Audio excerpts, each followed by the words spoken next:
Russia ఎక్కడ పోగొట్టుకుందో అక్కడే రాబట్టుకుంది.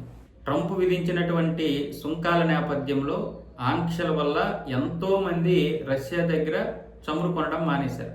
అది కాకుండా ఈ ఆంక్షల వల్ల రష్యా తన చమురుని కేవలం 40, 45, $50 కూడా అమ్మాల్సినటువంటి పరిస్థితి. చివరికి $40 కూడా దిగిపోయింది. అలా $65 అంటేనే ఒక రాయితీలు.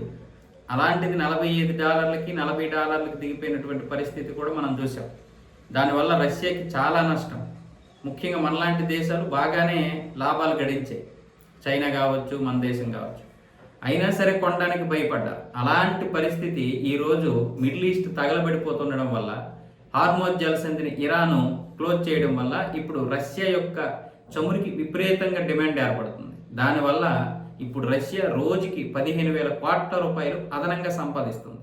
బ్యారెల్ ఇప్పుడు $100 నుంచి $120 అమ్ముతుంది. అంటే కొనే దేశాన్ని బట్టి, వాళ్ళు ఉన్నటువంటి పరిస్థితిని బట్టి అమ్మడం అయితే జరుగుతుంది. సో ఇప్పుడు ఇది ఎవరు స్ట్రాటజీ? ట్రంప్ ఏదైతే ఉక్రెయిన్ మీద దాడి చేస్తుంది కాబట్టి మేము ఈ ఆంక్షలు విధించాము, భారతదేశమో లేకపోతే చైనా దగ్గర కొన్నటువంటి ఈ డబ్బులు ఏవైతే ఉన్నాయో, భారతదేశానికి చైనాకి అమ్మినటువంటి ఈ డబ్బులతోటే కదా ఉక్రెయిన్ మీద దాడులు చేస్తుంది, యుద్ధం చేస్తుంది అన్న విధంగా ఉన్నటువంటి పరిస్థితుల్లో సుంకాలు విధించాడు కదా. మరి ఇప్పుడు ట్రంప్ ఈ మిడిల్ ఈస్ట్లో తీసుకొచ్చినటువంటి పరిస్థితి వల్లే కదా ఈరోజు మళ్ళీ రష్యాకి అదనంగా రోజుకి 13 నుంచి 15,000 కోట్ల రూపాయలు వస్తున్నాయి. అంటే దగ్గర దగ్గర $1.5 బిలియన్. మరి దీనికి ట్రంప్ ఏం చేస్తాడు? దీనికి ట్రంప్ దగ్గర సమాధానం ఉందా? మరి ఏం స్ట్రాటజీ ఉపయోగించాడు? రష్యా దగ్గర ఇప్పుడు చమురు కొనకండి అనడం కాకుండా, మీరు ఒక నెల రోజుల పాటు రష్యా దగ్గర చమురు కొనండి అని ఆంక్షలు విధించినటువంటి దేశాలన్నింటికి ఆదేశాలు ఇవ్వాల్సి వచ్చింది. ఇప్పుడు రష్యా ఎంత అమ్మితే అంత. అలాగని రష్యా పూర్తిగా మరీ కమర్షియల్గా మారలేదు, అలాగని తక్కువకి అమ్మడం లేదు.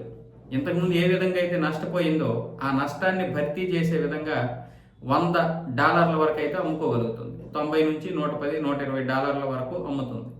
రష్యా ఇటు తన వాణిజ్యాన్ని నడుపుకుంటుంది, స్నేహాన్ని కొనసాగిస్తుంది.